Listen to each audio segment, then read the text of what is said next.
Hi all, welcome back to our channel. ఇవాళ recipe వచ్చేసి potato masala bytes అని. దీన్ని ఈజీగా ఎలా ప్రిపేర్ చేసుకోవాలనేది నేను మీకు ఇప్పుడు చూపిస్తున్నాను.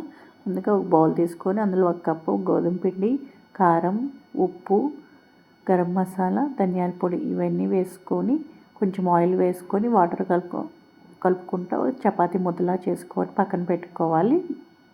ఇది నానేలోపు మనం ఇప్పుడు పొటాటోస్ని దీంట్లోకి మసాలా కలుపుకుందాము. బాయిల్ చేసుకున్న పొటాటోస్ నేను ఒక 3 తీసుకున్నాను. దీన్ని స్మాషర్తో కానీ లేకపోతే చేత్తో కానీ చక్కగా మెత్తగా మెదుపుకొని దీంట్లోకి ఇంకా కారం, ఉప్పు, వాము కానీ లేకపోతే జీలకర్ర కానీ వేసుకోవాలి. Garam masala, ginger garlic paste, కొత్తిమీర, పుదీనాకు ఇవన్నీ వేసుకొని ఇందులో ఆరిగానో వేసుకొని కొంచెం హాఫ్ లెమన్ వేసుకొని ఇంకా మసాలాలాగా కలుపుకొని పక్కన పెట్టుకుందాము.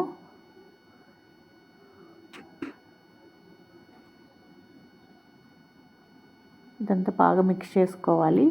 పొటాటోకి మొత్తం ఆ మసాలా అంతా పట్టాలి కదా. ఇప్పుడు మనము చపాతీలాగా గోధుమ పిండి కలుపుకున్నాం కదా, అది చపాతీలాగా రుద్దుకోవాలి.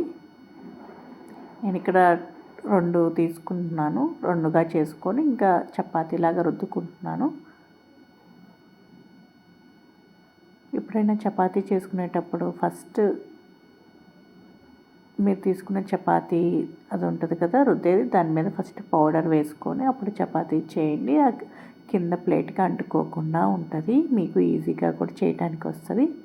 ఈ విధంగా పలుచగా అనుకున్న తర్వాత ఇప్పుడు దీని మీద ఆ పొటాటో మసాలా ఉంది కదా, దాన్ని పలుచగా స్ప్రెడ్ చేసుకోవాలి.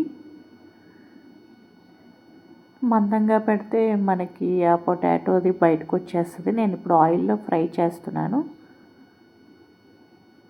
అది స్ప్రెడ్ చేసిన తర్వాత రోల్ చేసుకోవాలి. రోల్ చేసుకొని ఆ రోల్కి అటుపక్క ఇటుపక్క కొంచెం పౌడర్ వేసుకొని జస్ట్ అలా రోల్ చేయండి. అలా రోల్ చేస్తే మనకి చేతికి అతుక్కోకుండా కట్ చేయడానికైనా ఈజీగా ఉంటుంది. ఈ విధంగా నైఫ్ తీసుకొని కట్ చేసుకోవాలి.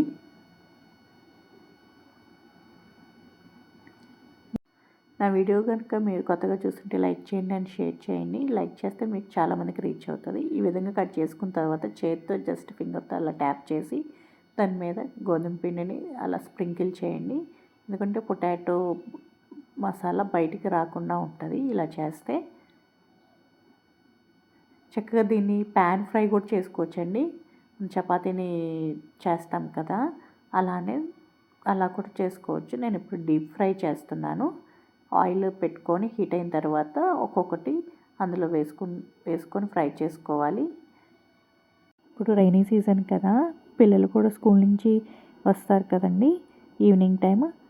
అప్పుడు వాళ్ళకి ఇలా ఈ పొటాటో మసాలా బయట నుంచి చేసి పెట్టని చాలా ఇష్టంగా తింటారు.